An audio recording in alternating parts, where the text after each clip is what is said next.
Assalamualaikum warahmatullahi wabarakatuh. Alhamdulillahirobbilalamin wasyukurillah wa nikmatillah la haula wala quwata illa billahil aliyil azim. Alhamdulillahirobbilalamin. Jangan lupa kita hari ini Nah, alhamdulillahirobbilalamin. Jangan lupa hari ini bersyukur. Oke. Doa mau pupuk dulu. Makanya wa bismika. Doa dulu. Khususon almarhumah Ate Yus Icus dan Bajo, lapangkan kuburnya, terangilah kuburnya, berikanlah rahmat serta maghfirahmu. Allahumma firlahu warhamhu wa'afi'i wa'fu anhu ya karim. Al-Fatihah.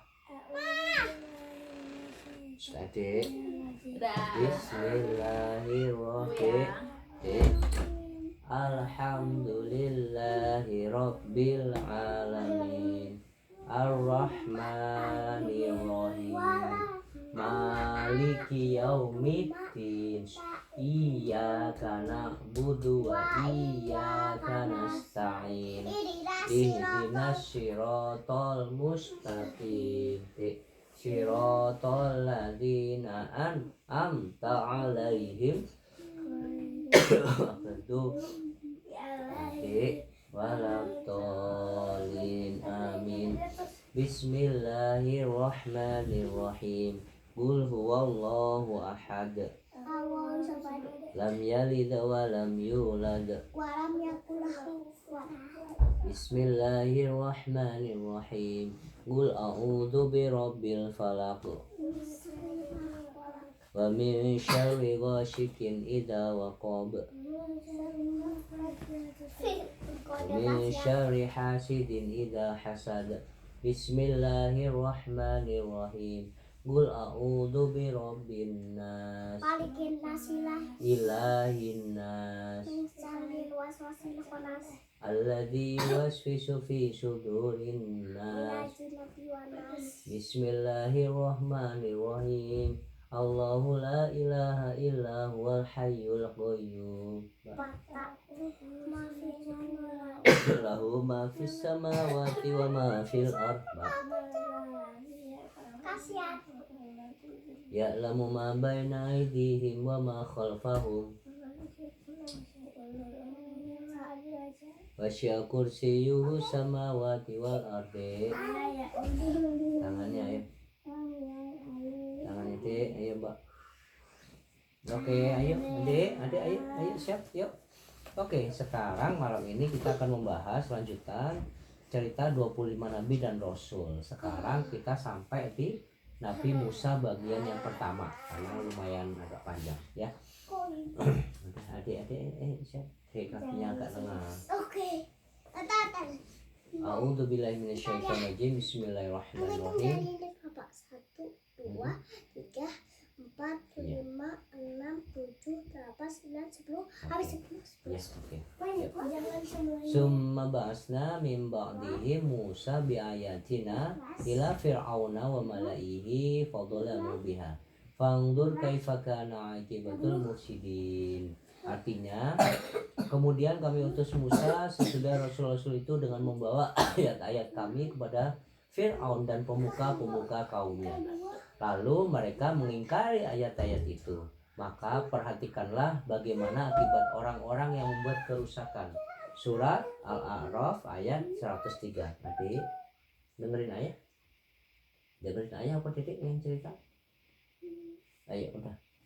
Nabi Musa alaihissalam diutus Allah subhanahu wa ta'ala untuk berdakwah di negeri Mesir. Saat itu Mesir dipimpin oleh siapa? Fir'aun, raja yang sangat jahat yang namanya Fir'aun. Selain tidak berperi kemanusiaan, ia juga haus kekuasaan. Bahkan Fir'aun berani menyebut dirinya sebagai Tuhan yang mesti disembah. Suatu hari Fir'aun bermimpi aneh.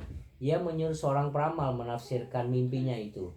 Mimpi itu pun akhirnya diartikan dengan lahirnya seorang laki-laki dari Bani Israel ketika ia dewasa ia akan merampas kekuasaan Fir'aun. Mendengar hal itu, Fir'aun pun memerintahkan semua pasukan untuk membunuh setiap bayi laki-laki yang lahir pada saat itu. Pada saat itu ibunda Nabi Musa alaihissalam mendapat petunjuk melalui mimpinya. Ia diberi petunjuk agar Nabi Musa alaihissalam yang saat itu berusia 3 bulan dimasukkan ke dalam kotak lalu dihanyutkan ke dalam kotak ke sungai Nil. Allah Subhanahu wa taala menjaminkan keselamatan bayinya. Allah Subhanahu wa taala bahkan menjanjikan bahwa kelak ibunda Nabi Musa alaihissalam akan mendapatkan kembali perawatan anaknya, yaitu Nabi Musa. Perintah Allah Subhanahu wa taala pun dilaksanakannya dengan tabah dan tawakal. Dihanyutkanlah Nabi Musa alaihissalam ke sungai Nil. Kotak yang berisi bayi itu akhirnya berhenti di belakang istana Fir'aun. Asiyah, ya jangan lupa ya, istrinya Fir'aun namanya siapa? Asia, bukan Aisyah. Asia istri Fir'aun yang melihat hal itu kemudian mengambil kotak itu. Ia sangat kaget ketika mengetahui kotak itu berisi bayi. Bayi itu langsung ditarik dan dirawatnya. Asia sebenarnya beriman kepada Allah Subhanahu wa taala. Namun karena takut oleh kekejaman Fir'aun, ia menyembunyikan keimanannya. Allah Subhanahu wa taala menyelamatkan hidupnya tatkala ia dinikahi Fir'aun. Setiap ia hendak digauli Fir'aun atas izin Allah, seluruh badan Fir'aun tiba-tiba menjadi kaku. Itulah sebabnya Fir'aun tidak bisa mendekatinya, hanya bisa memandangnya. Jadi kenapa Asia masuk para wanita yang akan jamin surga? Karena dia menjaga keimanannya meskipun berhadapan dengan Fir'aun. Asia kemudian menceritakan bahwa ia telah menemukan seorang bayi di belakang istana. Mendengar hal itu, Fir'aun pun marah dan menyuruhnya agar membuang anak itu. Akan tetapi Asia bersikeras untuk mempertahankan bayi itu. Ia mohon agar Fir'aun memberikan izin untuk memeliharanya karena Asia sangat mendambakan seorang anak. Fir'aun pun akhirnya mengabulkan permintaan istrinya itu. Oleh Asia, bayi itu kemudian diberi nama Musa yang artinya air dari pohon. Shadaqallahul adzim. Kita berada di tahap 1 ceritanya Nabi Musa, karena cerita Nabi Musa itu lumayan sangat panjang.